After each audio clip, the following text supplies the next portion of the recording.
penerapan budaya positif.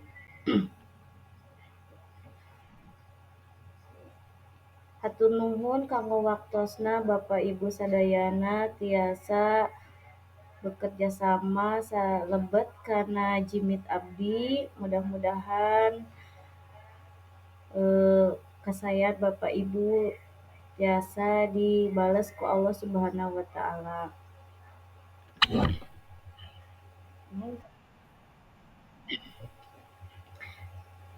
Kita mulai saja ya Bu. Di sini saya akan membahas tentang pemahaman dan penerapan budaya positif.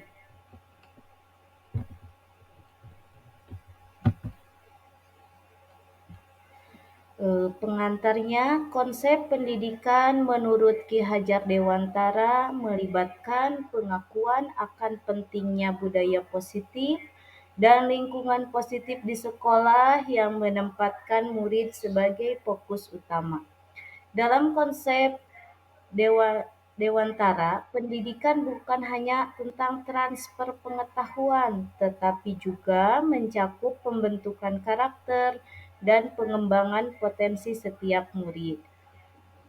Oleh karena itu, menciptakan budaya lingkungan yang mendukung, inklusif, dan memperdayakan di sekolah menjadi kunci untuk mewujudkan visi pendidik yang diinginkan. Nah, di sini Bapak Ibu ada konsep utama dari budaya positif ya. Ada 7. Yang pertama, perubahan paradigma belajar, disiplin positif, kebutuhan dasar manusia, motivasi perilaku, posisi kontrol restitusi, keyakinan kelas, dan segitiga restitusi. Pertama, saya akan membahas tentang pembelajaran dengan paradigma baru. Merupakan pembelajaran yang dirancang berdasarkan prinsip pembelajaran berdiferensiasi. Apa itu berdiferensiasi? Jadi berdiferensiasi itu proses pembelajaran, model pembelajaran yang dilaksanakan sesuai kebutuhan muridnya. Jadi kita melaksanakan pembelajaran di kelas itu tidak hanya satu model pembelajaran saja ya Bu, Pak. Jadi kita harus tahu karakter murid yang berbeda-beda sehingga kita sebagai pendidik, sebagai guru menyiapkan model pembelajarannya juga berbeda-beda tapi tujuannya sama. Kemudian di sini ada miskonsepsi tentang teori kontrol. Nah, bisa dilihat gambarnya. Di sini ada ilusi mengontrol murid, ilusi bahwa semua pengetahuan itu positif, dan ilusi bahwa orang dewasa berhak memaksa, ilusi bahwa kritik dan membuat rasa bersalah mampu menguatkan karakter.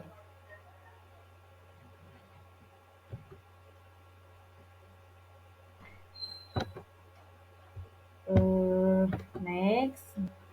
Nah, di sini mengubah paradigma stimulus respon ke pendekatan teori kontrol. Di sini ada 2 kolom.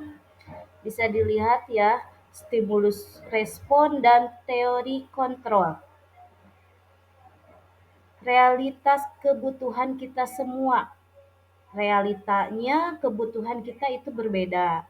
Kemudian semua orang melihat yang sama. Teori kontrolnya setiap orang memiliki gambaran berbeda. Kemudian kita mencoba mengubah orang agar pandangan sama dengan kita. Teori kontrolnya kita berusaha memahami pandangan orang lain tentang dunia. Lanjut ya. Nah, di sini ada pengertian dari disiplin positif. Apa sih itu disiplin positif? Jadi disiplin berasal dari kata disiplina yang artinya belajar. Disiplin mengacu pada disiplin diri yang memiliki tanggung jawab terhadap apa yang dilakukannya, berdasarkan nilai-nilai yang diyakini. Disiplin positif merupakan salah satu cara penerapan disiplin yang bertujuan untuk menumbuhkan kesadaran serta memperdayakan peserta didik tanpa imbalan, penghargaan atau reward, ancaman, atau hukuman. Nah, di sini selanjutnya ada nilai-nilai kebajikan. Di sini ada nilai kebajikan universal. Nilai kebajikan adalah sifat-sifat positif manusia yang merupakan tujuan mulia yang ingin dicapai setiap individu. Nilai yang disepakati bersama lintas bahasa, suku bangsa, agama, maupun latar belakang. Contoh profil pelajar Pancasila yang kita ketahui ada beriman, bertakwa kepada Tuhan Yang Maha Esa, berakhlak mulia, mandiri, bernalar kritis, berkebinekaan global, gotong royong, dan kreatif. Kemudian ada kebutuhan dasar manusia. Apa sih itu kebutuhan dasar manusia? Merupakan segala sesuatu yang kita lakukan untuk mendapatkan apa yang kita inginkan. Seluruh tindakan yang kita lakukan memiliki tujuan tertentu dan semua usaha terbaik yang kita lakukan adalah dalam rangka agar kebutuhan dasar kita terpenuhi dengan baik. Nah, di sini ada 5 kebutuhan dasar manusia. Apa saja ya? Ada bertahan hidup, seperti makanan, bertahan hidup dengan makanan, kasih sayang, kebebasan, kita juga memiliki kebebasan, kesenangan, dan penguasaan. Nah, di sini juga ada 3 motivasi perilaku manusia. Satu, untuk menghindari ketidaknyamanan atau hukuman, untuk mendapatkan imbalan atau penghargaan dari orang lain, untuk menjadi orang yang mereka inginkan dan menghargai diri sendiri dengan nilai-nilai yang mereka percaya. Kemudian ada 5 posisi kontrol guru.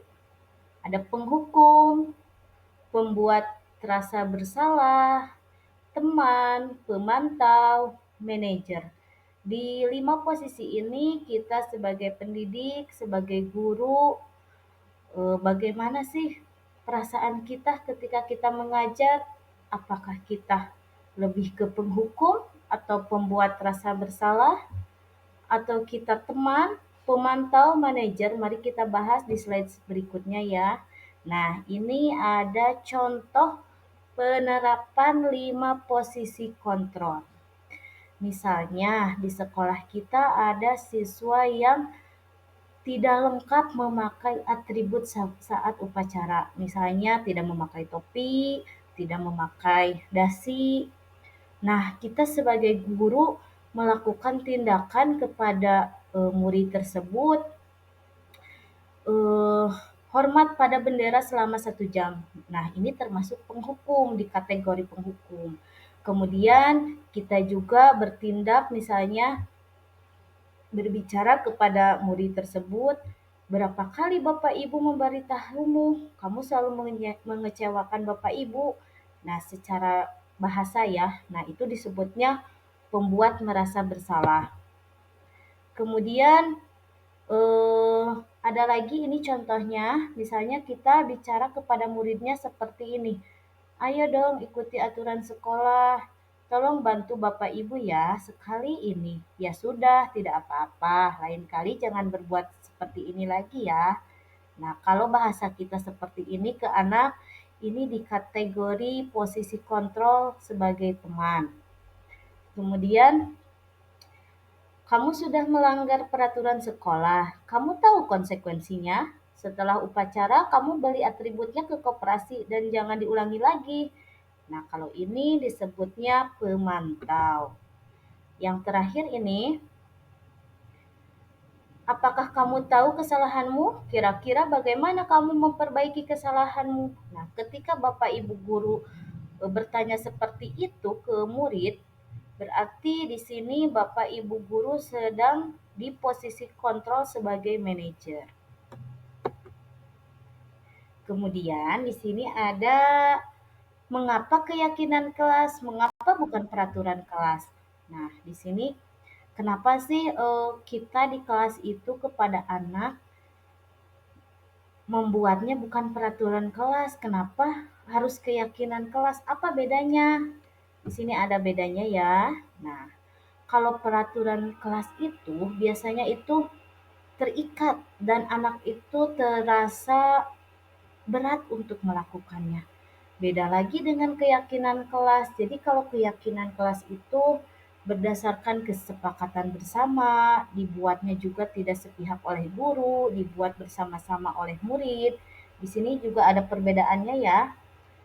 Kalau peraturan kelas, isi biasanya rinci dan konkret, dibuat secara sepihak. Nah, kalau peraturan kelas itu dibuatnya oleh guru, jadi tidak sama murid, jadi tidak ini sama murid, tidak atas kesepakatan dengan murid. Kemudian peraturan bisa bertambah seiringnya waktu. Kemudian ada keyakinan kelas. Kalau keyakinan kelas dibuatnya otomatis dengan kesepakatan kelas bersama. Kemudian yang mana ya? Nah, jadi kalau pengertian secara inti keyakinan kelas itu adalah untuk mendukung motivasi intrinsik kembali ke nilai-nilai atau keyakinan-keyakinan lebih menggerakkan seseorang dibandingkan mengikuti serangkaian peraturan. Jadi anak itu lebih mau mengikuti keyakinan kelas daripada peraturan kelas. Kalau peraturan kelas itu anak-anak jadi lebih lebih berat mengikutinya. Kemudian lanjut ya. Nah, di sini juga ada contoh bagaimana sih perbedaan membuat peraturan kelas dan keyakinan kelas. Misalnya kalau peraturan kelas dilarang mencoret-coret meja di bangku. Nah, kalau lebih lebih lembutnya lagi di keyakinan kelas, jagalah kebersihan kelas. Jadi si anak itu akan lebih nurut ketika membaca keyakinan kelas itu karena keyakinan kelas dibuat secara bersama-sama, secara kesepakatan kita bersama di kelas. Sebenarnya saya yakin Bapak Ibu guru di sini pernah bukan pernah ya selalu selalu membuat keyakinan kelas bersama-sama di kelas. Jadi sebelum kita membuat keyakinan kelas, kita tanya dulu anak-anaknya, keyakinannya seperti apa, kesepakatannya seperti apa, lalu nanti kita buatkan. Jadi kita tidak boleh membuat peraturan kelas secara sepihak. Di sini juga ada dilarang berkelahi. Nah, dirubah jadi keyakinan kelasnya saling menyayangi dan menghormati sesama teman. Kemudian, nah di sini juga ada segitiga restitusi. Ada 3 tahapan. Oh ini kelewat ya. Nah, apa sih itu segitiga restitusi? Jadi segitiga restitusi itu adalah proses menciptakan kondisi bagi murid untuk memperbaiki kesalahan mereka sehingga mereka bisa kembali pada kelompok mereka dengan karakter yang lebih kuat. Jadi kan di kelas itu banyak kasus ya, banyak anak yang berantem misalkan, banyak anak yang nakal, atau bahkan juga ada anak yang lupa mengerjakan PR, yang sering melanggar aturan. Nah, di sini, di kasus-kasus seperti ini, kita gunakan tahapan-tahapan segitiga restitusi. Bagaimana caranya? Ada 3 tahapan segitiga restitusi, yaitu: 1. Menstabilkan identitas, 2. Validasi tindakan yang salah, 3. Menanyakan keyakinan.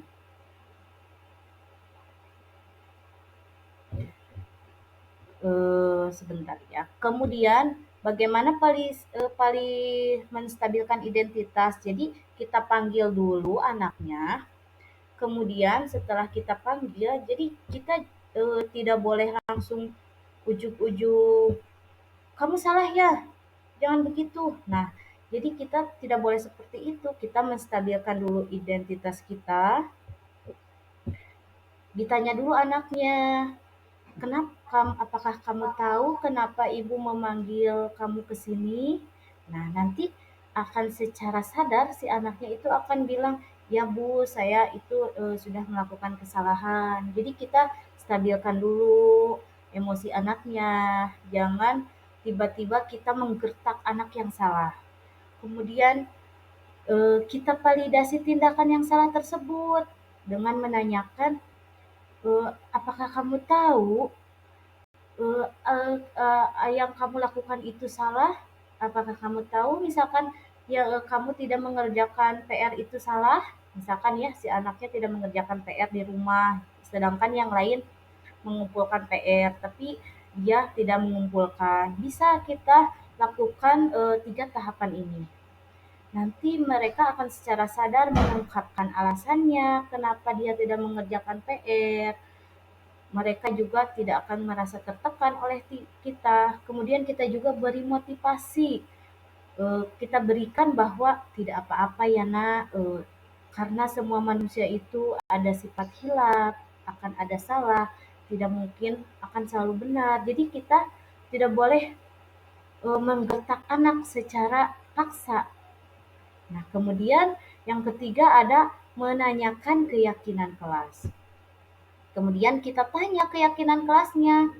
Coba dari kesalahan ini, apa keyakinan kelas yang kamu sudah langgar? Misalkan, keyakinan kelas yang mereka sudah langgar itu disiplin, atau kalau yang berkelahi saling menyayangi dan menghormati sesama teman, Bu. Nah, jadi dengan 3 tahapan restitusi ini, eh, insya Allah anak akan secara sadar merubah sikapnya, secara sadar memperbaiki kesalahannya tanpa ada paksaan dari guru.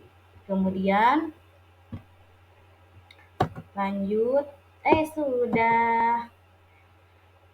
sudah ya Ibu Bapak, mangga bilih aya anu bade ditaroskeun tiasa raise hand, mangga.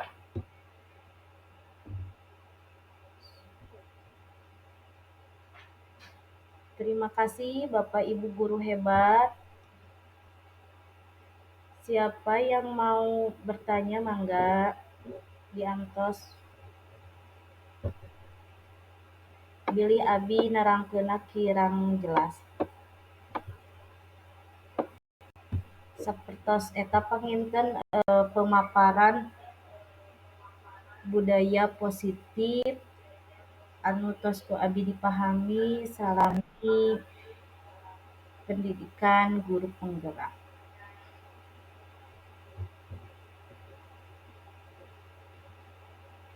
Ibu Bunda Eli mangga bilih bade daros.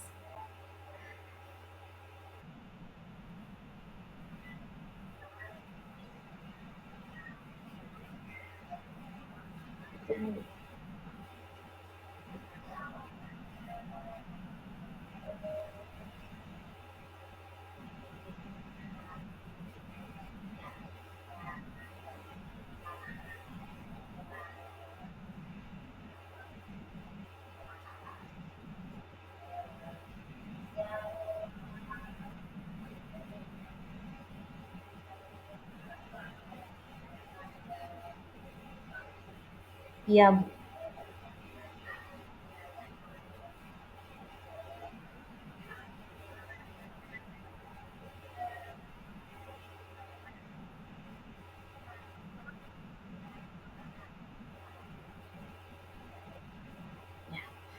Terima kasih Ibu atas pertanyaannya. Di sini saya juga belajar ya, kita sama-sama belajar bersama. Mohon maaf jika jawaban saya kurang pas, kurang memuaskan juga. Mungkin bagaimana contoh validasi tindakan yang salah. Jadi kalau yang sudah saya praktekkan di kelas, validasi tindakan yang salah itu seperti kita menanyakan alasan mengapa kamu berbuat seperti itu kalau berkelahi dengan teman. Mengapa kamu berkelahi dengan teman? Apakah itu membuat kamu senang misalkan?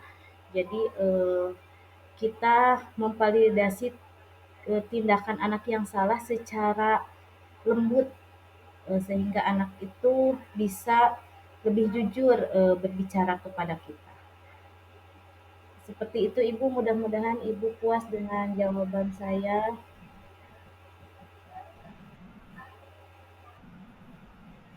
Sami-sami Ibu, terima kasih ya kepada Bapak Ibu guru semua yang berkenan hadir dalam presentasi saya ini. Mudah-mudahan ilmu yang didapatkan bisa bermanfaat, semuanya sehat. Iya. Eh, oh Ibu Fitri, mangga Ibu.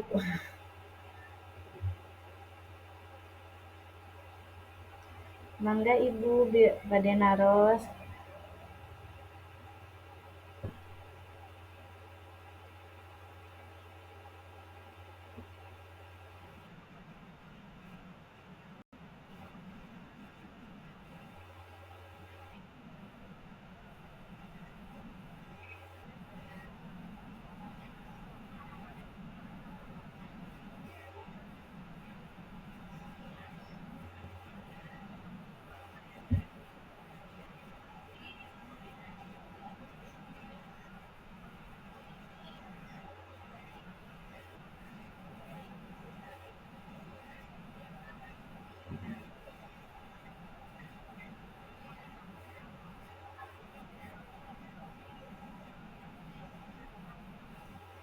Ya. Alhamdulillah Ibu direkam satu oleh HP dan ini sama laptop juga, takut memorinya gak cukup, jadi saya antisipasi sama handphone juga.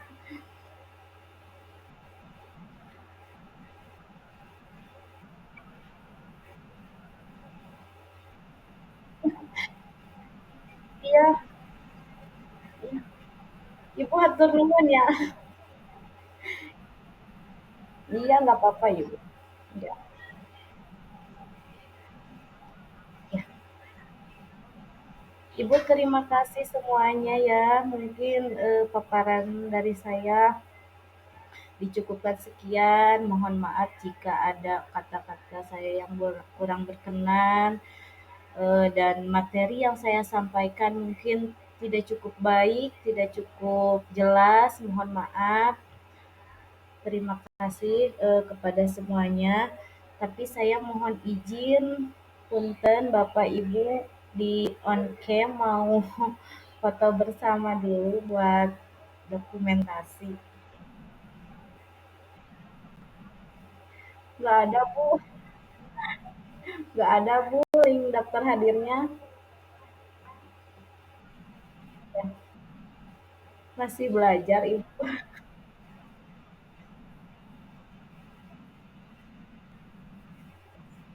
Iya, iya.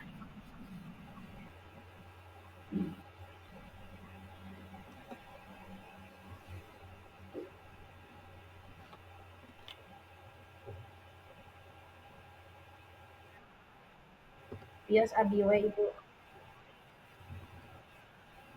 Ibu atur namanya. Satu, dua, mau berpuasa mangga atau Ibu. Satu, dua, tiga. Sekali lagi. Oh iya, satu.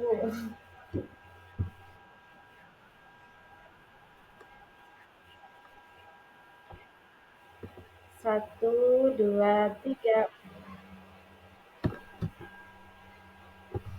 Ya, terima kasih Ibu. Mohon maaf telah mengganggu jam istirahatnya di hari Minggu ya, Bu. Terima kasih sekali sudah menunaikan tugas saya untuk melakukan aksi nyata.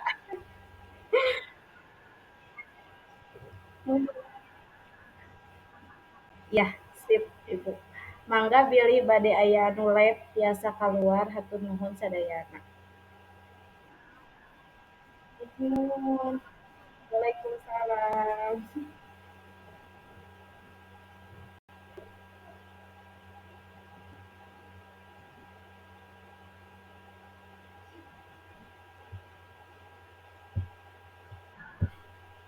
Sudah ya, Neng? Ini rekaman anak terus beres gitu.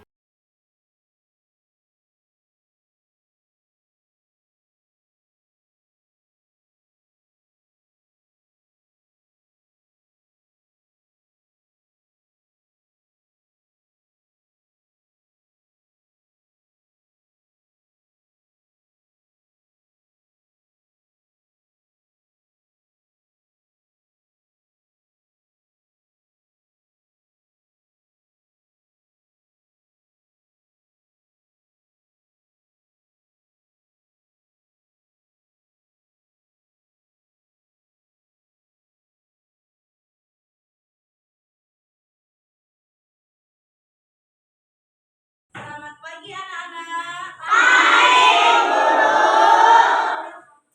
Bagaimana kabarnya hari ini? Baik. Alhamdulillah. Hari ini di kesempatan ini Ibu akan membuat sebuah keyakinan kelas. Keyakinan kelas itu adalah peraturan yang ada di dalam kelas yang disepakati oleh kita bersama.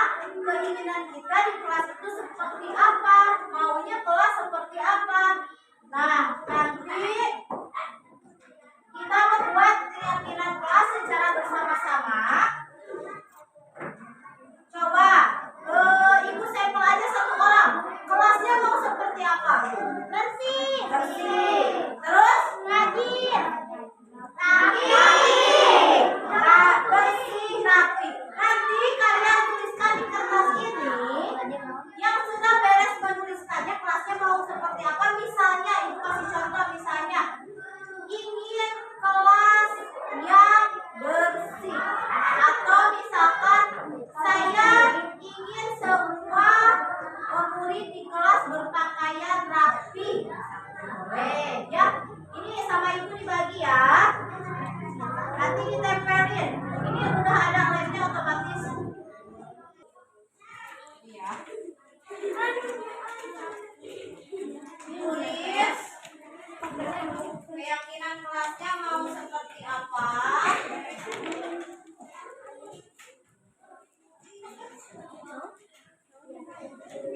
Misalkan saya mau kelas yang 3.000 Bu, boleh ditulisin di sini ya. Tidak boleh datang ke kelas terlambat, misalkan boleh. Selalu mengerjakan tugas dari Ibu. Ya, ini.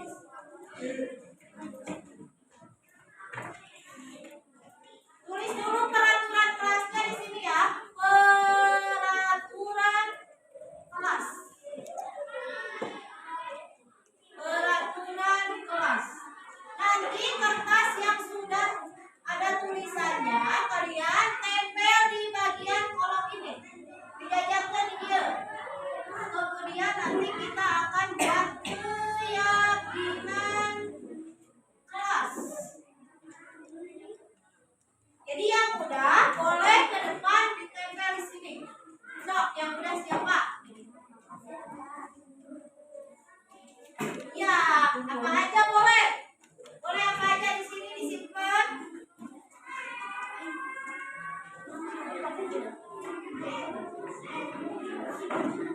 Oke.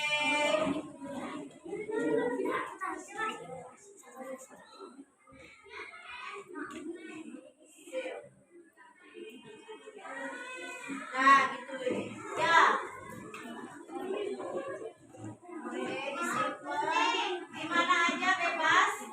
Mau di atas, di bawahnya. Bisa.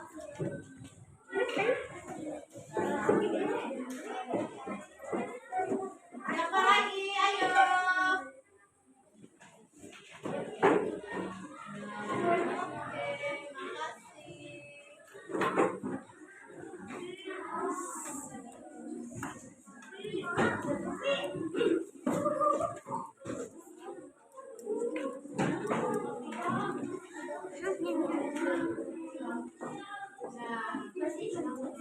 Di bawah, kalau nggak kebagian di bawah.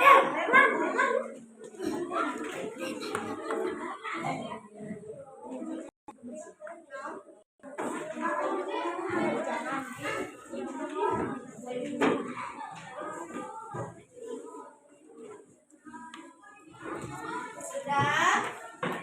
Berapa orang yang belum?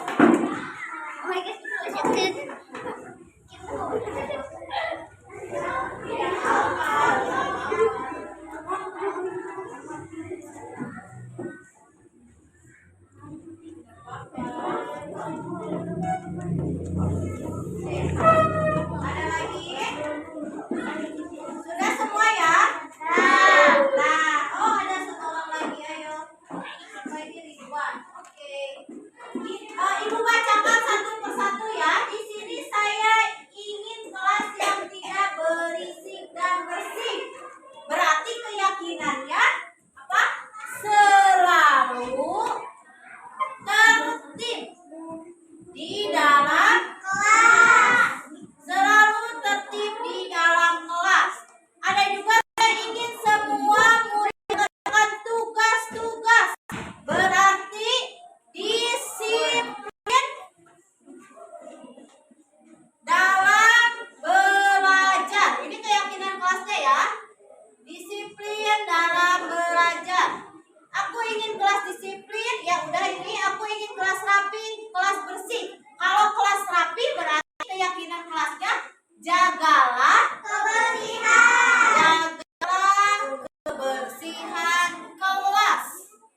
Nah, ini kebersihan kelas. Kemudian tidak mengejek nama orang tua. Oh, berarti ada pembulian, penghinaan. Terus saya ingin kelas bersih sudah. Jangan makan di kelas sama ini termasuk ya. Jagalah kebersihan kelas. Termasuk tidak boleh makan di kelas. Terus jangan sembarangan buang sampah sudah. Jangan ribut di kelas sudah. Saya ingin kelas yang bersih, tidak berisik dan sopan pada guru. Oh, berarti keyakinannya bersikap sopan, santun, pinter. Bersikap sopan santun. Kalau tadi ini apa lagi? Aku ingin kelas rapi, kelas yang bersih, sudah.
berikut.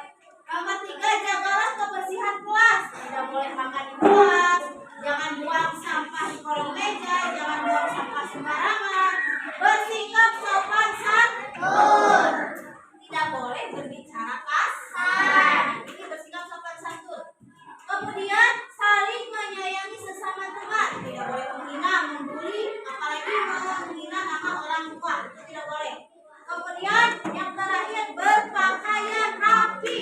Nah, berarti ini keyakinan kelas yang sudah disepakati, harus diingat dan harus dipatuhi oleh semuanya.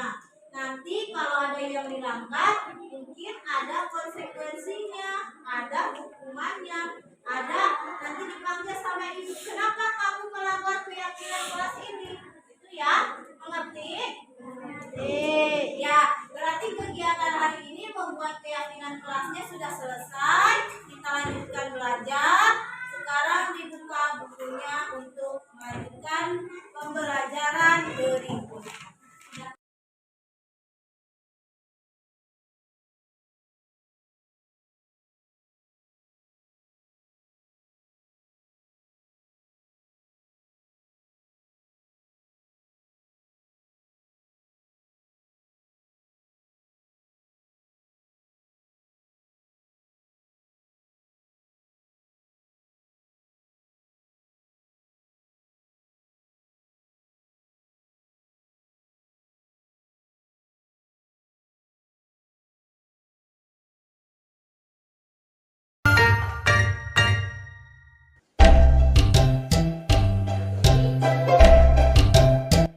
Zahra, apakah Zahra tahu kenapa Zahra dipanggil sama ibu ke sini?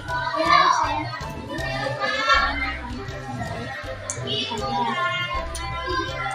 Menurut Zahra, apakah tindakan itu benar atau salah?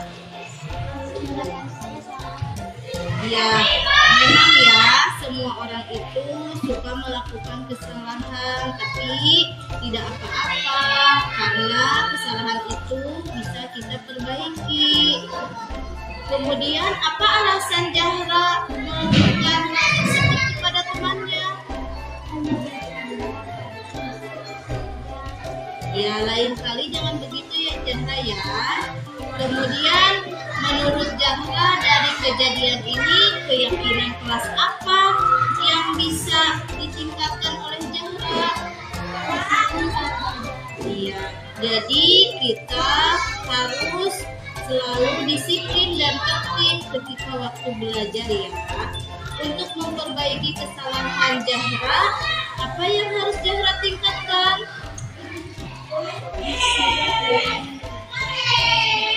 Ya, disiplin di kelas ya Zahra ya. Ternyata Zahra sudah tahu keyakinan kelasnya. Kemudian untuk kedepannya Zahra mau seperti apa? Tidak akan mengulangi lagi kesalahannya? Iya, terima kasih ya Zahra. Zahra sudah mau ke sini dan Zahra tidak akan melakukan kesalahan Zahra lagi. Sekarang karena ibu sudah selesai, Zahra boleh melanjutkan istirahat Zahra dan bisa melanjutkan bermain bersama temannya. Zahra jangan jahil lagi kepada temannya ya Zahra ya. Terima kasih Zahra. Apakah Fira tahu kenapa Fira dipanggil sama ibu sekarang? Ya, tahu Bu, karena saya suka mengerjakan PR. Menurut Fira tindakan tersebut salah atau benar? Ya salah ya, tidak apa-apa karena semua orang juga pernah melakukan kesalahan, tapi kita juga harus bisa memperbaiki kesalahan tersebut ya Fira ya. Alasan Fira tidak mengerjakan PR kenapa? Saya mengantuk. Oh, jadi Fira mengantuk ya tidurnya? Terbangun malam jam berapa Fira tidur sekolah? Oh, malam sekali ya Fira ya. Kemudian menurut Fira dari kejadian ini keyakinan kelas apa menurut Fira? kelasnya apa menurut Vira yang sudah Vira langgar? Belajar. Iya, jadi Vira itu keyakinan kelasnya sudah dilanggar, yaitu belajar dengan sungguh-sungguh ya Vira ya. Kemudian untuk memperbaiki kesalahan Vira kedepannya akan belajar apa? Belajar lagi. Kemudian apa lagi Vira? Apakah Vira akan mengulangi kesalahan Vira? Tidak, ya. Jadi Vira itu harus belajar lebih giat lagi di rumah ya. Jadi belajar jangan hanya di sekolah. Kalau Vira sudah pulang ke rumah, Vira juga harus mengecek PR Vira dan mengerjakannya dengan sungguh-sungguh. Tidak akan lupa lagi ya Vira ya. Iya, terima kasih Vira. Mudah-mudahan Vira tidak melakukan kesalahannya lagi untuk esok hari ya. Sekarang Vira boleh duduk ke bangkunya Vira lagi. Terima kasih Vira ya. Saya Agatha, siswa kelas 4 STM Kenamatan. Perasaan saya sangat senang karena ketika saya melakukan kesalahan, saya hukum, tapi menasihati saya, sehingga saya mengerti kesalahan saya. Terima kasih. Nama saya Vira, saya siswa kelas 4 SDN Gandamukar. Di sini perasaan saya senang karena ibu guru tidak memarahi saya ketika saya melakukan kesalahan. Tetapi saya diberikan motivasi belajar dan nasihat sehingga saya bisa lebih sungguh-sungguh lagi dalam mengerjakan PR yang diberikan.